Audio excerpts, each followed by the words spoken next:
1945. Baby sat at his California home's kitchen table staring at Wonder Woman's breasts and lasso, his Wonder Woman comic book collection spread before him. As he flicked through its pages, he tried to ignore his mother's sobbing that was coming from her bedroom. If women, like Wonder Woman, were superheroes, then what was his mother? Baby didn't think beating her son on a regular basis made anybody a hero, but he wasn't sure. A few hours earlier, 2 men in army uniforms had knocked on Baby's decrepit front door. His mother immediately ordered Baby to his bedroom. He didn't come out until he heard her run sobbing into her room, slamming the door behind her. She hadn't come out since. Alone, ignored, and uncared for, 10-year-old Baby glanced around the decrepit 2-bedroom hellhole in which he lived. He hated the way the house made him feel. It was always dirty and it smelled. But his mother cared more about the bottle than about her home, and his father was in Europe fighting a war that Baby knew too much about for such a young boy.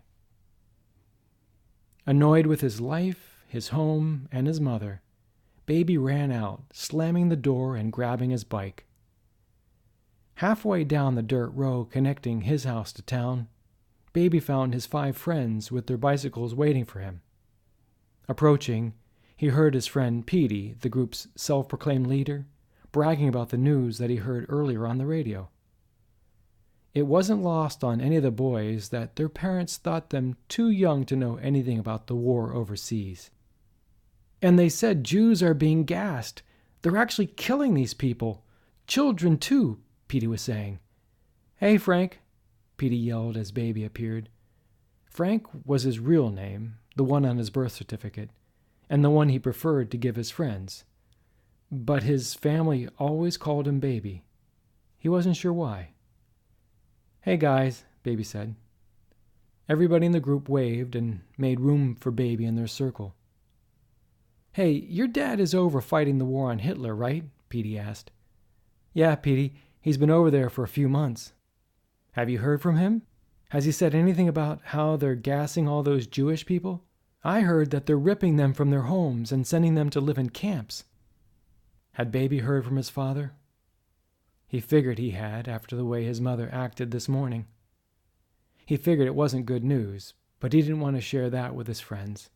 After all, Baby wasn't even sure his father dying was a bad thing, given the way he sat back and let his mother beat the living shit out of him every day. "Nah, we haven't heard from him. It's busy over there, you know, trying to fight Germany and all," Baby answered. Sure.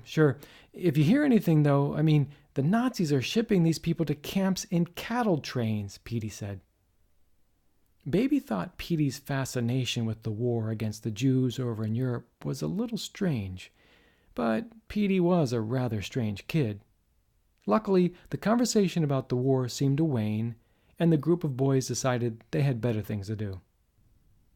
They hopped on their bikes and rode toward town, joking about the money they would steal today.